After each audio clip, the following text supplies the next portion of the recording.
Hello friends, how are you. आइए हम आज का अपना टॉपिक शुरू करते हैं जिसका नाम है फीमेल रिप्रोडक्टिव सिस्टम। मैंने आपको पिछले टर्म में पढ़ा दिया था मेल रिप्रोडक्टिव सिस्टम के बारे में। आज हम पढ़ेंगे फीमेल रिप्रोडक्टिव सिस्टम के बारे में। ठीक है, आइए हम पहले जानते हैं कि फीमेल रिप्रोडक्टिव सिस्टम के अंतर्गत कौन कौन से ऑर्गन्स आते हैं। ठीक है ना, आइए देखिए। पहला जो ऑर्गन्स है उसका नाम है ओवेरी। ओवेरी, बट होते कितने हैं ये फीमेल के बॉडी में? तो आपका आंसर होगा 2 होते हैं, इसीलिए मैंने लिख दिया यहाँ पे ओवेरीज। ओके, इसको आप हिंदी में कहेंगे अंडाशय। क्या कहेंगे? अंडाशय। ओके, देखिए ठीक है। दूसरा कौन सा पॉइंट है? तो दूसरा आप कहेंगे अ पेयर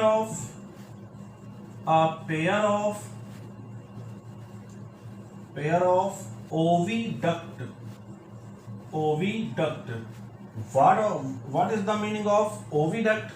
इसको आप कह सकते हैं हिंदी में अंडवाहिनियां। अंडवाहिनियां। Okay, clear. चलिए देखिए, नेक्स्ट हो जाएगा आपका यूटेरस। क्या हो जाएगा? Uterus. Okay, what is the meaning of uterus? Uterus means गर्भाशय। ओके, नेक्स्ट हमारा हो जाएगा सर्विक्स। क्या कहेंगे आप? Cervix.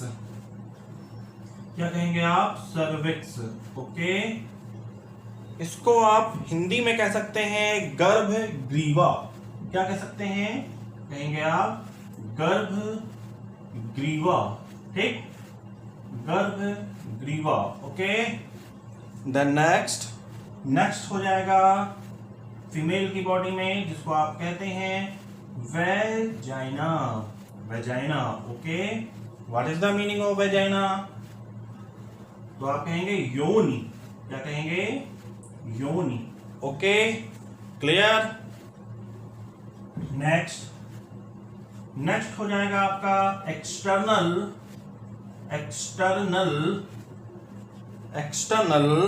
Genitalia. External genitalia. Okay, what is the meaning of external genitalia? Means that बाह्य जनन इंद्रियां। क्या होगा इसका मतलब? बाह्य जनन इंद्रियां। ओके, द नेक्स्ट मैमरी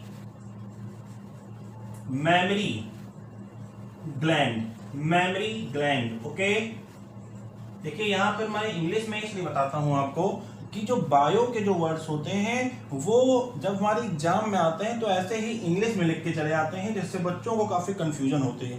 ठीक है ना, मैं हिंदी भी लिखता चलता हूं यहाँ पर, जैसे आप लोगों को कोई कंफ्यूजन ना हो। तो मैमरी ग्लैंड्स, इसको आप कहेंगे स्तन ग्रंथियां। स्तन ग्रंथियां। Okay, clear. तो हमारा पहला क्या हो गया? ओवेरी। दूसरा अ पेयर ऑफ ओविडक्ट। तीसरा यूटेरस। चौथा सर्विक्स। पांचवा vagina, external genitalia and mammary glands जिसे आप स्तन ग्रंथियां भी कहते हैं। आइए अब हम देखते हैं कि ये फीमेल की बॉडी के किस पार्ट में होता है। तो सुनिए ध्यान से। अगर मैं ये देखिए ओवेरी, इसकी और यहां तक आपका एक्सटर्नल जेनिटेलिया तक, ठीक है ना, यहां तक अगर मैं बात करूं एक्सटर्नल जेनिटेलिया तक, तो ये होता है आपका पेल्विक रीजन। कहां पे? Pelvic region. Okay, clear. Pelvic region में, ठीक है ना, बात समझ में आ रही है? पेल्विक रीजन का मतलब हो गया आपका श्रोणी मेखला। क्या मतलब हो गया दोस्तों? श्रोणी मेखला। क्लियर। क्या मतलब हो गया? श्रोणी मेखला। ओके, अगर हम बात करें मेमरी ग्लैंड की तो ये आपका होता है थ्रोटिक रीजन। ठीक है, थ्रोटिक रीजन। देखिए THORACIC, thoracic region. Okay, means that what is the meaning of thoracic? तो आप कहेंगे वक्ष स्थल। ओके, क्लियर हो गई बात। आइए अब हम जानते हैं इसके डायग्राम के बारे में। ओके, देखिए यहाँ पर मैंने बना रखा है फीमेल रिप्रोडक्टिव सिस्टम का छोटा सा डायग्राम। ओके, आइए हम जानते हैं इसमें कहाँ कहाँ पर और कौन कौन से ऑर्गन्स होते हैं। देखिए ध्यान से देखिए, ये जो पोर्शन आप देख रहे हैं ये और इधर, ठीक है ना, ये है ओवेरी, ठीक, और कितनी संख्या है तो आप कहेंगे 2 है, एक इधर हो गया और एक इधर हो गया, तो इसीलिए मैं लिख दे रहा हूं इसे ओवेरीज। क्या लिख दे रहा हूं? ओवेरीज, ठीक है ना। अब सुनिए एक बात और ध्यान से आप लोग, ठीक है, देखिए ओवेरी के ऊपर एक परत और देख रहे होंगे आप, जिसमें ओवेरी सुरक्षित अवस्था में रहती है, मतलब कि ओवेरी को सुरक्षित रखता है, तो आपका आंसर होगा ओवेरियन, ओवेरियन स्टोर्मा। कौन? Ovarian stroma. कौन? ओवेरियन स्टोर्मा। ओके, क्लियर हो रहा है। देखिए आगे देखिए, देखिए ध्यान से देखना है, ये जो आप देख रहे हैं एक्सटर्नल पार्ट, तो इसको कहेंगे आप वेजिना, वेजाइना। ओके, क्लियर हो रहा है, वेजाइना, ठीक है ना। सुनिए, ये एक ग्लैंड होती है यहीं पर, जिसको आप बोलते हैं बार्थोलियन ग्लैंड, बार्थोलियन ग्लैंड, ठीक, बार्थोलियन ग्लैंड। ओके, क्लियर हो रहा है ये। और ये बार्थोलियन ग्लैंड करता क्या है तो आप कहेंगे कि, देख लीजिए मैं यही लिख दे रहा हूं, कहेंगे आप कि वेजाइना को लुब्रिकेट करता है। ओके, क्या करता है तो आपका आंसर होगा कि बार्थोलियन ग्लैंड वेजाइना को लुब्रिकेट करता है।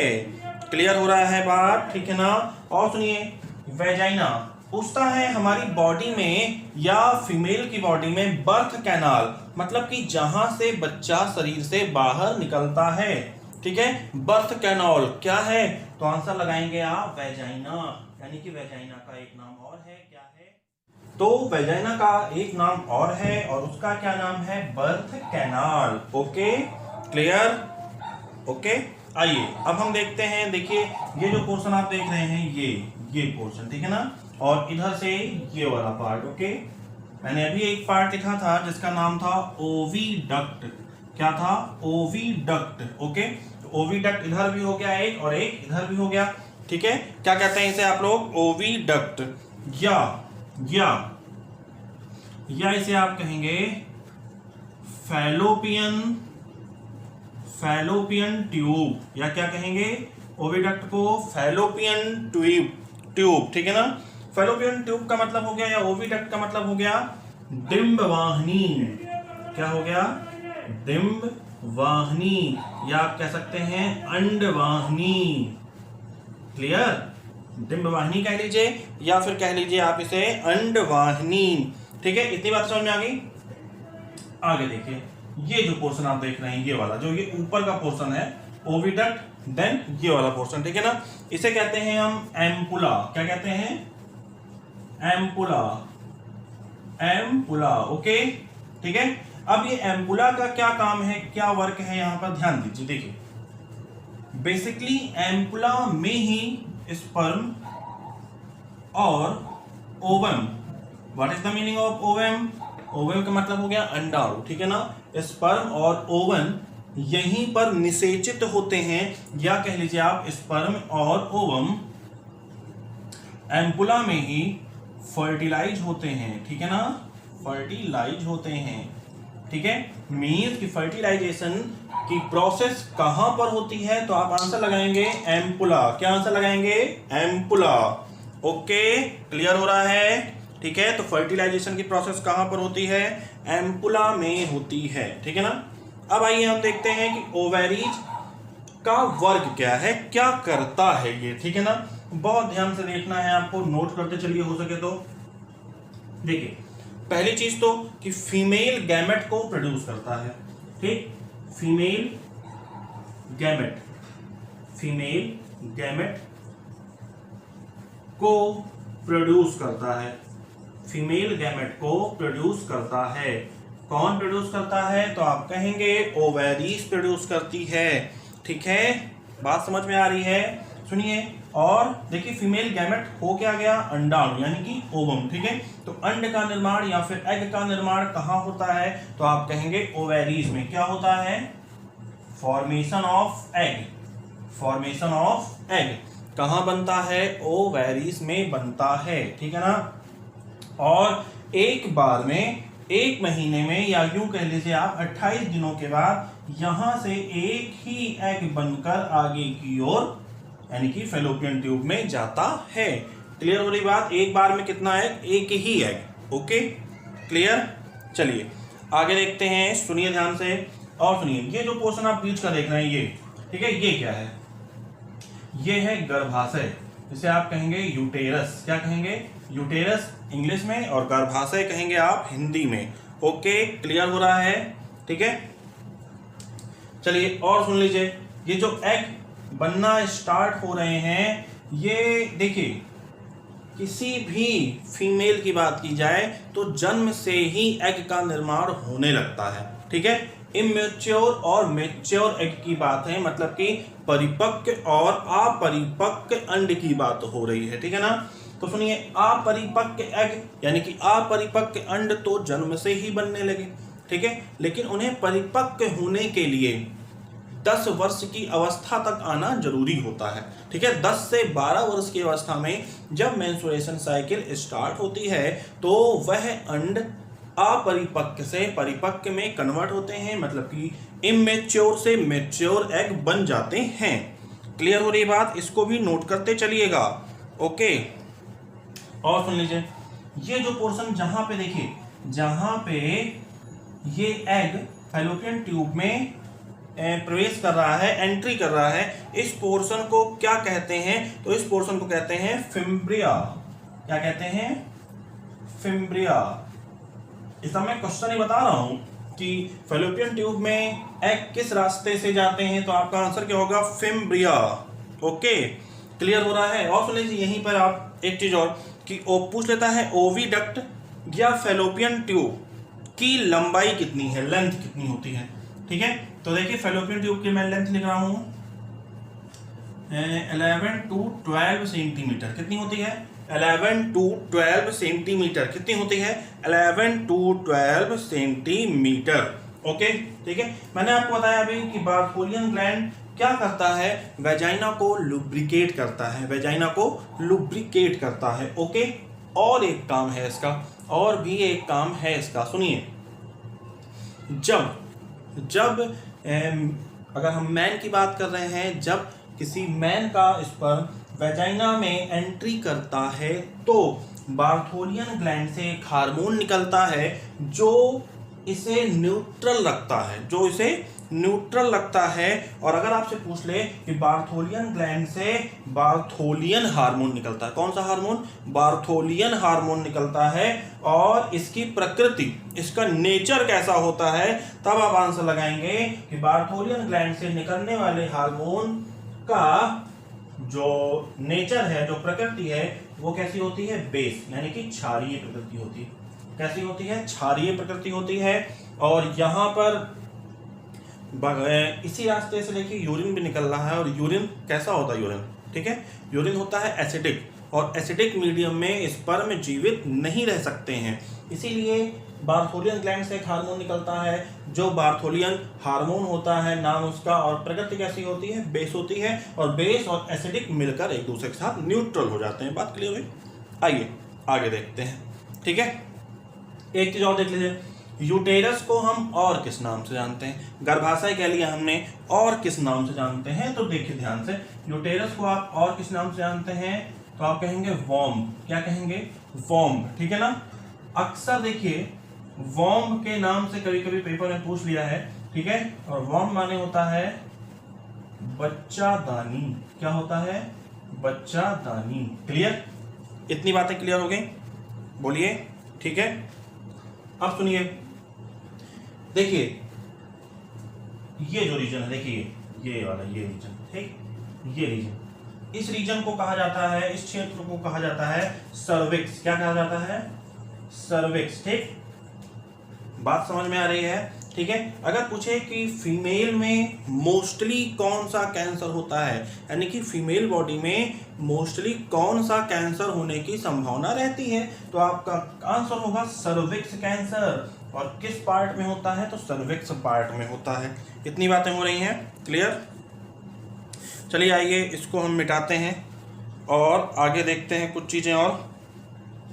ठीक है, इसको मिटा दूं मैं। चलिए अब आप हेडिंग डाल लीजिए ओवेरी। अब आपकी हेडिंग रहेगी ओवेरी। आइए जानते हैं कुछ चीजें ओवेरी के बारे में। ठीक है, देखिए चलिए हेडिंग हो गई हमारी ओवेरीज। ओके, यानी कि अंडाशय, यानी कि अंडाशय। ठीक है, अभी मैंने बताया आपको कि होता क्या है ओवेरीज से, तो आपका आंसर होगा फीमेल गैमेट को प्रोड्यूस करना, फीमेल गैमेट को प्रोड्यूस करना। ठीक है ना? जैसे, और फीमेल गैमेट कौन सा होता है? ओवम। क्या होता है? ओवम। ठीक, या आप इसको एग भी कह लीजिए। लेकिन एग दो टाइप के होते हैं, एक होता है इमैच्योर, एक होता है इमैच्योर। ठीक है, और एक होता है मैच्योर। एक होता है इमैच्योर और एक होता है मैच्योर। ठीक है, तो जो मैच्योर एग होता है, जो मैच्योर एग होता है, इसको कहते हैं हम ओवम। इमैच्योर एग को ओवम नहीं कहते हैं, बेसिकली हम मैच्योर एग को ओवम कहते हैं। ठीक है, क्लियर हो रहा है? और सुनिए कौन कौन से हार्मोन निकलते हैं ओवेरीज से। ठीक है, तो वो भी देख लीजिए आप। एक तो हो गया आपका एस्ट्रोजन। एस्ट्रोजन सभी लोग जानते होंगे, एस्ट्रोजन। ठीक है, एक हार्मोन तो ये हो गया। एक हार्मोन हो गया आपका प्रोजेस्टेरॉन, प्रोजेस्टेरॉन। ठीक, और एक हार्मोन हो गया आपका रिलैक्सिन, रिलैक्सिन। ठीक है, तीन टाइप के हार्मोन होते हैं, एस्ट्रोजन, प्रोजेस्टेरॉन और रिलैक्सिन। किससे निकलते हैं, किसके मतलब कौन से बॉडी पार्ट से सिक्रेट होते हैं, तो आपका आंसर होगा ओवेरीज से। किससे? ओवेरीज से। ठीक है ना? ध्यान दीजिए, अगर हम इमैच्योर एग की बात कर रहे हैं, किसकी बात कर रहे हैं? इमैच्योर एग की। तो सुनिए इस तरह से होता है, देखिए ऊपर एक पल्प और इसमें होता है इमैच्योर एग। ठीक है ना? अगर हम मैच्योर एग की बात कर रहे हैं, और मैच्योर एग बनता कब है? कब बनता है मैच्योर एग? जब किसी भी फीमेल की एज कम से कम 10 to 12 ईयर हो जाए। ठीक है ना? तभी बॉडी में मेंस्ट्रुएशन साइकिल स्टार्ट होती है और मैच्योर एग का बनना भी शुरू होता है। ठीक है, अब देखिए अगर मैं इमैच्योर एग को मैच्योर में बदलूं तो देखिए किस प्रकार से होगा, इस प्रकार से। ठीक है ना? और रास्ता खुल गया है एग को बाहर निकलने के लिए, और एग बाहर आ जाएगा। ठीक, एग कहाँ आ जाएगा? बाहर आ जाएगा। ये कैसा एग है? तो आपका आंसर होगा मैच्योर एग है। ठीक है, मैच्योर एग बना, और ये जो ऊपर की सतह है इसको उस टाइम क्या कहेंगे? इसको आप कहेंगे कॉर्पस। क्या कहेंगे? Corpus luteum. क्या कहेंगे? Corpus luteum, LUTEUM, corpus luteum. क्या कहेंगे? Corpus luteum. ओके, अब बात सुनिए, जैसे ही एक एग निकलता है, जैसे ही ओवेरी से एक एग निकलता है, तुरंत ही कॉर्पस ल्यूटियम ओवेरी को मैसेज पहुंचाता है कि भाई एक एग फैलोपियन ट्यूब में आ गया है, अब दूसरा एग देने की जरूरत नहीं है। ठीक है, तो यहाँ पे कॉर्पस ल्यूटियम का क्या काम हो गया? ओवेरी को मैसेज पहुंचाना कि एग फैलोपियन ट्यूब में पहुंच चुका है। क्लियर हो रही बात? ठीक है ना? और सुनिए, अगर एग निकला, अगर एग जाके एम्पुला में स्पर्म के साथ मिलता है या फर्टिलाइज होता है, आप कह लीजिए, तो अगर स्पर्म के साथ ओवम फर्टिलाइज होता है, निषेचित हो जाता है, तब ओवेरी के द्वारा एक हार्मोन और छोड़ा जाएगा जिसका नाम है प्रोजेस्टेरॉन। क्या नाम है? प्रोजेस्टेरॉन। ठीक है ना? स्पर्म और ओवम जब एम्पुला में मिलते हैं तब एक हार्मोन और निकलता है, क्या नाम है? प्रोजेस्टेरॉन। ठीक है, और करता क्या है प्रोजेस्टेरॉन? करता क्या है अभी मैं बताऊंगा आपको, एक लाइन सुन लीजिए। करता ये है कि यह यूटेरस की जो दीवारें होती हैं, यूटेरस की दीवारें होती हैं उनको मजबूत करता है, उनको मजबूत करता है। ठीक है, अभी मैं आपको पूरा इसको डिफाइन कर दूंगा कि होता क्या है। अगला पॉइंट सुनिए आप ध्यान से। मगर ऐसा हो जाए कि भाई फर्टिलाइज ना हो किसी चीज के दौरान, या सेक्स ही ना हुआ हो, तो कैसे फर्टिलाइज हो जाएगा, ये भी बात है। ठीक है ना, अगर फर्टिलाइज ना हो तो कॉर्पस ल्यूटियम प्रोजेस्टेरॉन हार्मोन को स्रावित नहीं होने देगा। ठीक है ना, एक काम और यहाँ पे समझ में आ गया हमें कॉर्पस ल्यूटियम का, कि अगर फर्टिलाइज ना हो यानी कि फर्टिलाइजेशन की क्रिया ना हो तो कॉर्पस ल्यूटियम प्रोजेस्टेरॉन हार्मोन को निकलने ही नहीं देगा, स्रावित ही नहीं होने देगा। क्लियर हो रही बात? ठीक है ना। अब जब निकलने ही नहीं देगा तो क्या होगा, जिससे एग, अब देखिए 28 डेज का जो मेंस्ट्रुएशन साइकिल होती है, अब एग क्या होगा, एग में ब्लास्ट हो जाएगा। एग में क्या होगा, एग में ब्लास्ट हो जाएगा, और इसी ब्लास्ट के कारण फीमेल में ब्लीडिंग होती है उनकी वजह से, जिसे हम कहते हैं मेंस्ट्रुएशन साइकिल। क्लियर हो रहा है? ठीक है, आइए इसको हम मिटाते हैं, इसको हम मिटाते हैं। देखिए चलिए सुनिए, अब हम बात कर लेते हैं कुछ हार्मोन्स के बारे में। जैसे हो गया हमारा एस्ट्रोजन हो गया, ठीक है ना। तो एस्ट्रोजन क्या करता है, सुनिए ध्यान से। एस्ट्रोजन को हम ब्यूटी हार्मोन भी कहते हैं। क्या कहते हैं? ब्यूटी हार्मोन भी कहते हैं। ठीक है, एस्ट्रोजन को हम ब्यूटी हार्मोन भी कहते हैं। इससे पहले एक चीज आप ये जान लीजिए कि जो ओवेरीज है ये एक तरह से निष्क्रिय अवस्था में रहती है, एक तरह से निष्क्रिय अवस्था में रहती है। कब तक? जब तक फीमेल की एज 10 to 12 ईयर ना हो जाए, 10 to 12 ईयर ना हो जाए। ठीक है ना, और जब फीमेल की एज 10 to 12 ईयर हो जाती है, ठीक है, तो फिर सुनिए, पिट्यूटरी ग्लैंड से, कौन सी ग्लैंड से? पिट्यूटरी ग्लैंड से, यानी कि पीयूष ग्रंथि से दो हार्मोन स्रावित होते हैं। एक का नाम है FSH और एक का नाम है LH। ठीक, FSH और एक का नाम है LH। देखिए FSH का मतलब हो गया आपका follicle stimulating hormone, stimulating hormone. ठीक है, कौन सा हार्मोन हो गया? तो आपका आंसर होगा कि फॉलिकल स्टिमुलेटिंग हार्मोन। ठीक है, और एक हो गया आपका LH। LH का मतलब हो गया ल्यूटिनाइजिंग हार्मोन। क्लियर? कौन सा हार्मोन हो गया? तो आप कहेंगे ल्यूटिनाइजिंग हार्मोन। ठीक है ना, बात समझ में आ रही है? तो पिट्यूटरी ग्लैंड से होता है FSH और LH, ये दोनों ही सिक्रेट होते हैं और सिक्रेट होके ओवेरी को सक्रिय अवस्था में लाते हैं। ठीक है, निष्क्रिय से सक्रिय अवस्था में कौन से हार्मोन लाते हैं? तो आपका आंसर होगा FSH और LH। कहाँ से निकलते हैं? तो आप कहेंगे पिट्यूटरी ग्लैंड से निकलते हैं। ठीक है, और क्या करते हैं? और ये दोनों ही हार्मोन मेंस्ट्रुएशन साइकिल के लिए भी जरूरी है, और ये दोनों हार्मोन मेंस्ट्रुएशन साइकिल के लिए भी जरूरी होते हैं। इतनी बात समझ में आ गई? और सुनिए, जब ओवेरी सक्रिय अवस्था में आएगी तभी तो ये सब प्रोसेस होगा ना, इसीलिए मैंने उसको बताया। ठीक है ना, तो अब ओवेरी सक्रिय अवस्था में आ गई है, अब हार्मोन निकलना है कौन कौन से? एस्ट्रोजन, प्रोजेस्टेरॉन और रिलैक्सिन। ठीक, और एस्ट्रोजन को कहते क्या है? Beauty hormone. क्या कहते हैं? Beauty hormone. ठीक है, करता क्या है? बेसिकली करता है ये मेंस्ट्रुएशन साइकिल का नियंत्रण। क्या करता है? मेंस्ट्रुएशन साइकिल का नियंत्रण करता है। ओके, अगर हम प्रोजेस्टेरॉन की बात करें तो मैंने अभी बताया था आपको कि गर्भाशय की यानी कि यूट्रस की दीवारों को मजबूत करता है। ठीक है, अब अगर यूट्रस की दीवारों को मजबूत कर दिया, मोटा कर दिया, तो होगा क्या? जो भ्रूण विकसित हो रहा है यूट्रस में, जो एम्ब्रायो विकसित हो रहा है, जो एम्ब्रायो डेवलप हो रहा है, वो सेफ हो जाएगा, यानी कि सुरक्षित हो जाएगा। तो आप कह सकते हैं कि बच्चे को सुरक्षित करता है या फिर भ्रूण को सुरक्षित करता है। ठीक है, इसीलिए इसको एंटी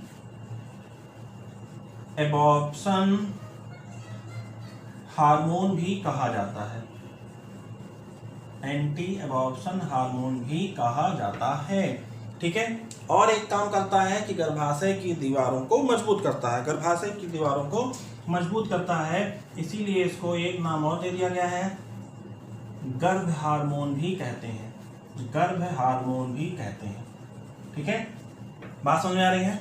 रिलैक्सिंग की बात अभी हम बाद में करेंगे, ठीक है, थोड़ा बाद में करते हैं रिलैक्सिंग की बात, यहाँ जरूरत नहीं है इसकी। ठीक है, आइए अब जानते हैं हम लोग, हेडिंग डालिए मेंस्ट्रुएशन साइकिल।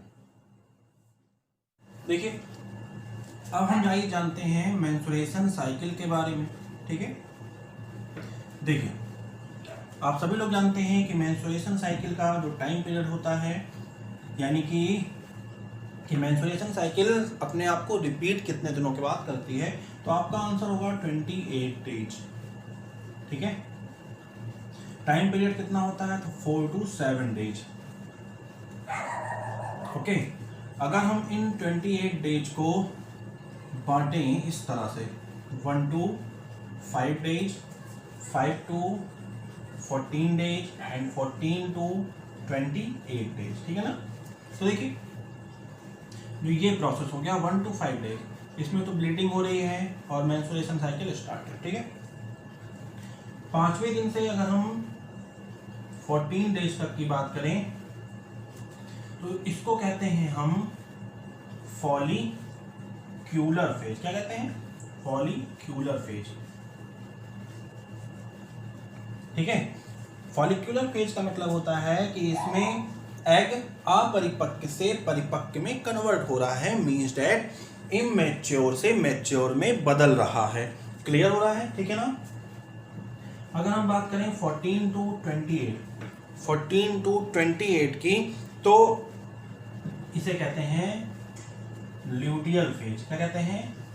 Luteal phase. ठीक, ल्यूटियल फेज। ओके, मतलब ये हुआ कि अगर इस पीरियड में, ये जो 5 to 14 डेज का पीरियड है, इस पीरियड में अगर फर्टिलाइजेशन नहीं हुआ तो फिर ल्यूटियल फेज स्टार्ट हो जाएगी, मींस दैट एग्जिट। इसका मीन्स इसलिए आप जान लीजिए, एग्जिट क्या होता है, मतलब बाहर निकलना। कोई चीज बनी है, अगर यहाँ पे एग बना है इस फेज में, तो जरूर उस बॉडी से बाहर भी निकलेगा। ठीक है, क्लियर हो रहा है? ठीक है, एक चीज और आप जान लीजिए, सुनिए ध्यान से।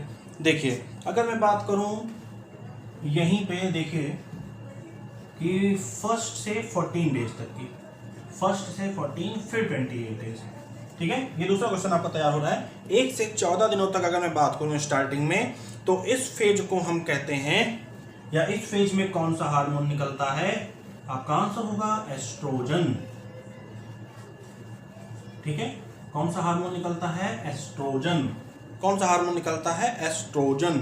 ठीक, और क्या होता है इसमें? और इस फेज को मैंने लिखाया है फॉलिकुलर फेज। ठीक है, तो आप लिख लीजिए फॉलिक। इस हार्मोन के निकलने को 1 से 14 दिनों तक के फेज को क्या कहेंगे? आप फॉलिक कहेंगे या फॉलिकल कहेंगे। ठीक, ओके, क्लियर हो रहा है? ठीक है, अब देखिए, सुनिए ध्यान से। देखिए, 1 से 14 दिनों तक इमैच्योर एग बना। ठीक है, यहाँ पे इमैच्योर एग, कौन सा एग बन रहा है? Immature egg. ठीक है, अब देखिए 14वें दिन अगर फर्टिलाइजेशन हो गया, तब कन्वर्ट हुआ मैच्योर एग में।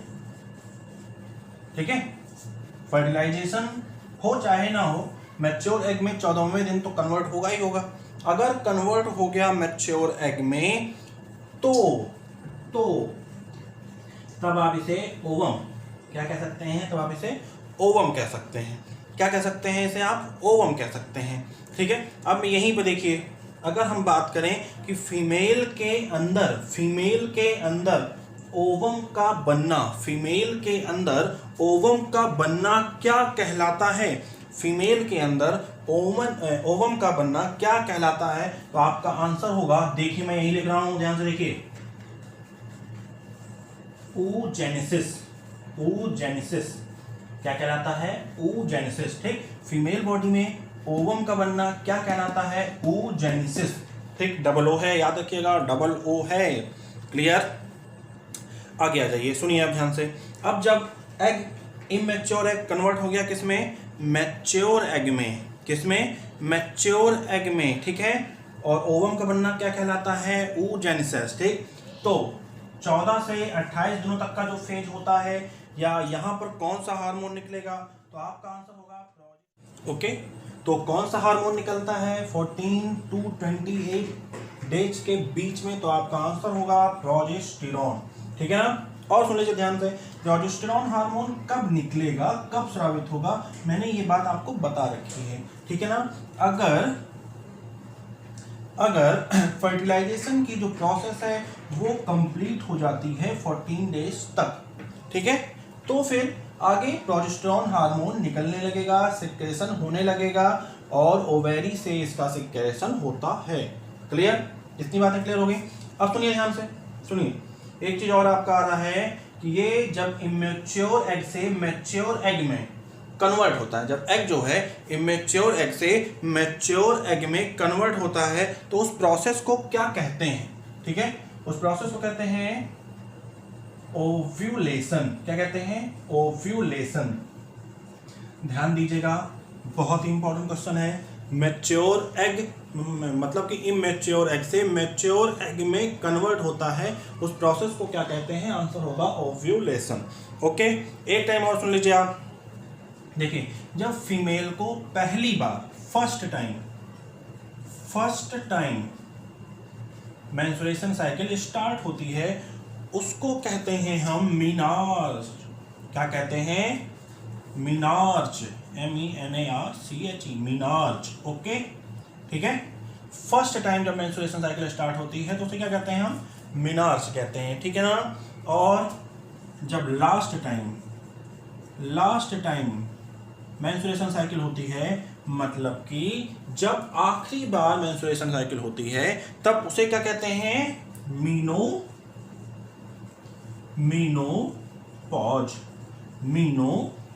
ठीक है। और ये अवस्था कब आती है? तो आपका आंसर होगा 50 to 55 ईयर।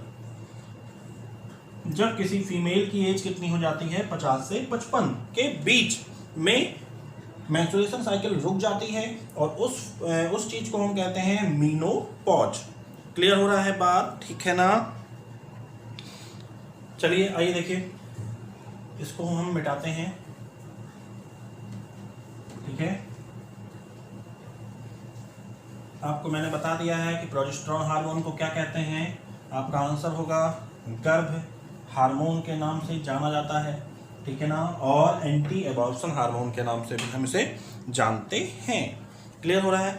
कुछ चीज़ें और आप जान लीजिए, जैसे कि देखिए, मैंने आपको बताया था पिछले लेक्चर में गैमेटोजेनेसिस के बारे में, जिसे हम कहते हैं युग्मक जनन, ठीक है ना। तो आप होता क्या है, मैंने बताया था कि formation of male gametes and formation of female gamete. Male gamete sperm हो गया और फीमेल गैमेट ओवम हो गया, ठीक है ना। इन दोनों का फॉर्मेशन ही कहलाता है क्या? गैमेटोजेनेसिस, ठीक है।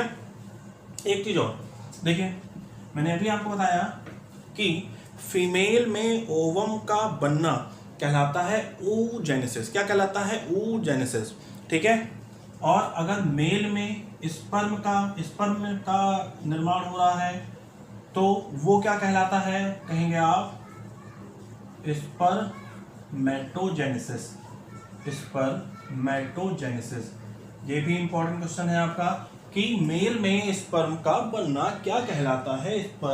स्पर्मेटोजेनेसिस, ठीक है, genesis. Okay, spermatogenesis. Okay, clear हो रहा है? ठीक है। एक चीज और देख लीजिए, अगर हम बात करें ह्यूमन बॉडी की, मानव शरीर की, तो मानव शरीर में गुणसूत्रों की संख्या होती है 46, यानी कि 46 आप गुणसूत्र को कहते हैं इंग्लिश में क्रोमोसोम, ठीक है।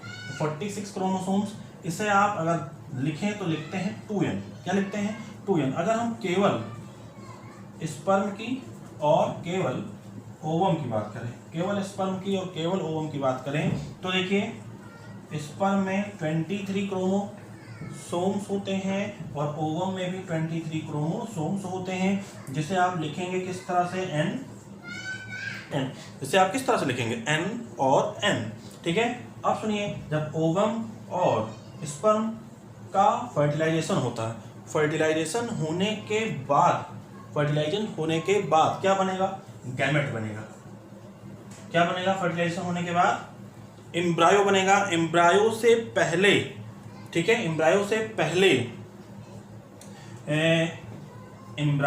पहले बनता है गैमेट। क्या बनता है? गैमेट। ठीक, तो जो गैमेट बन रहा है उसमें होते हैं आपके 46 क्रोमोसोम। कितने होते हैं? 46 क्रोमोसोम। ठीक है, फिर से सुन लीजिए, फर्टिलाइजेशन की जब प्रोसेस होती है, स्पर्म और ओवम का जब फर्टिलाइजेशन हो जाता है, उसके बाद ठीक है 46 क्रोमोसोम मिल जाते हैं आपस में। ठीक है, अब सुनिए, अगर हम स्पर्म की बात करें और ओवम की बात करें, ठीक है, अगर हम इनके क्रोमोसोम्स की बात करें तो होते हैं एक्स वाई। ओवम की बात कर रहे हैं तो एक्स एक्स एक्स एक्स। इसका मतलब ये हो गया कि पूरी तरह से लिंग निर्धारण के लिए कौन जिम्मेदार है? मेल जिम्मेदार है। कौन जिम्मेदार है? मेल जिम्मेदार है, क्योंकि 50% एक्स और 50% वाई। ठीक है, अगर वाई का फर्टिलाइजेशन एक्स के साथ हुआ तब मेल, अगर एक्स का फर्टिलाइजेशन एक्स के साथ हुआ तब फीमेल। मतलब कि पूरी तरह से जिम्मेदार कौन है? तो आपका आंसर होगा मेल। क्लियर? यहां तक क्लियर हो रहा है? सुनिए, आपकी अगली हेडिंग हो जाएगी फर्टिलाइजेशन। अगली हेडिंग हो जाएगी आपकी फर्टिलाइजेशन। ठीक है, अगली हेडिंग क्या हो जाएगी आपकी? फर्टिलाइजेशन। और यहाँ पे गैमेट नहीं होगा, क्योंकि गैमेटोजेनेसिस, गैमेट तो आप स्पर्म और ओवम को कह रहे हैं, यहाँ पर होगा जाइगोट। सॉरी, क्या होगा यहाँ पे? जाइगोट। ठीक है, क्लियर हो रहा है? ठीक है, जाइगोट। एक बार फिर से सुन लीजिए आप, स्पर्म और ओवम जब फर्टिलाइज होते हैं और फर्टिलाइज होने के बाद क्या बनता है? जाइगोट। कहाँ बनता है? एम्पुला में। कहाँ बनता है? एम्पुला में। ठीक है, फिर एम्पुला से आगे जब गर्भाशय में आता है वहां पर क्या बनता है? एम्ब्रायो। क्या बनता है? एम्ब्रायो। क्लियर हो रहा है ना सब चीज? ठीक है ना? तो जाइगोट कहते हैं इसे। ओके, और जाइगोट में कितने क्रोमोसोम्स होते हैं? 46। क्वेश्चन पूछ चुका है। ठीक है ना? अगली हेडिंग आप डाल लीजिए फर्टिलाइजेशन। फर्टिलाइजेशन, ठीक है, तो फर्टिलाइजेशन तो हमने जान ही लिया ना, ये पूरा ये प्रोसेस हम जान ही गए हैं, फर्टिलाइजेशन जान चुके हैं। अगली हेडिंग देखिए, सुनिए ध्यान से, अगर हम फर्टिलाइजेशन थोड़ा सा आगे बढ़ाएं तो देखिए जाइगोट जब बन गया और जाइगोट से क्या बनता है? एम्ब्रायो। मैं शायद आपको बताया भी हूँ, एम्ब्रायो माने होता है अपरिपक्व भ्रूण। क्या कहते हैं? अपरिपक्व भ्रूण। क्या कहते हैं? अपरिपक्व भ्रूण। और जब एम्ब्रायो बन जाता है तब निर्माण होता है किसका? प्लेसेंटा का। जब एम्ब्रायो बन रहा है तब किसका निर्माण हो रहा है? प्लेसेंटा का भी निर्माण हो रहा है। क्लियर हो रहा है बात? ठीक है, और प्लेसेंटा को हिंदी में आप आवल कहेंगे, और प्लेसेंटा ही भोजन पहुंचाने का कार्य करता है एम्ब्रायो तक। ठीक है ना? और एम्ब्रायो से सीधे चाइल्ड। क्या? चाइल्ड। ओके, इतनी बातें क्लियर हो रही हैं। ठीक है, चलिए अगला देख लीजिए आप। सुनिए ध्यान से, एक चीज और बताना है। अगर हम ओवम की बात कर रहे हैं, किसकी? ओवम की बात कर रहे हैं, ठीक है ना? तो ओवम के बाहर एक परत होती है, ओवम के बाहर एक परत होती है, उस परत को कहते हैं हम जोन। उस परत को कहेंगे आप zone pellucida. Zone pellucida. Zone pellucida. ठीक है, ऐसे सीधे सीधे क्वेश्चन पूछेगा कि ओवम के बाहर की परत को क्या कहेंगे, तो हम कहेंगे जोन पेल्यूसिडा। ओके, थोड़ी सी चीजें और जानते हैं प्लेसेंटा के बारे में कि प्लेसेंटा क्या होता है, और ना हम यहीं पर क्लास ओवर कर देंगे। ठीक है ना? प्लेसेंटा हेडिंग पड़ेगी आपकी प्लेसेंटा।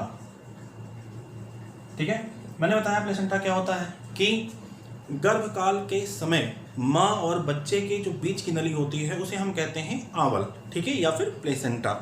ओके, कौन सा हार्मोन निकलता है? आपका आंसर होगा HCG, यानी कि ह्यूमन कोरियोनिक गोनोडोट्रोपिक। ठीक है, ओके, क्लियर? ह्यूमन कोरियोनिक गोनोडोट्रोपिक करता क्या है ये? तो आप कहेंगे कि गर्भ परीक्षक हार्मोन। इसे और किस नाम से जानते हैं? गर्भ परीक्षक हार्मोन के नाम से। ठीक है, मतलब जो प्रेगनेंसी किट आती है उसमें यूरिन डाल के चेक किया जाता है, तो अगर यूरिन में इस हार्मोन की मात्रा होगी तब तो उस प्रेगनेंसी किट में प्रेगनेंसी को डिफाइन करेगा, नहीं तो नहीं। इसीलिए इसको हम कहते हैं गर्भ परीक्षक हार्मोन। इतनी बातें क्लियर हो रही हैं, ठीक है। अगला देखिए, अगला आपका हो जाएगा पार्सुराइजेशन। पार्सुराइजेशन, ठीक है। और पार्सुराइजेशन का मतलब मैंने आपको बताया था प्रसव, ठीक। जैसे ही प्रसव का टाइम यानी कि पार्सुराइजेशन का टाइम पास आता है, दो हार्मोन निकलते हैं, ठीक है। एक हार्मोन निकलता है आपका ऑक्सीटोसिन। कौन सा? ऑक्सीटोसिन, ठीक है। ऑक्सीटोसिन कहाँ से निकलता है? पिट्यूटरी ग्लैंड से। कहाँ से निकलता है?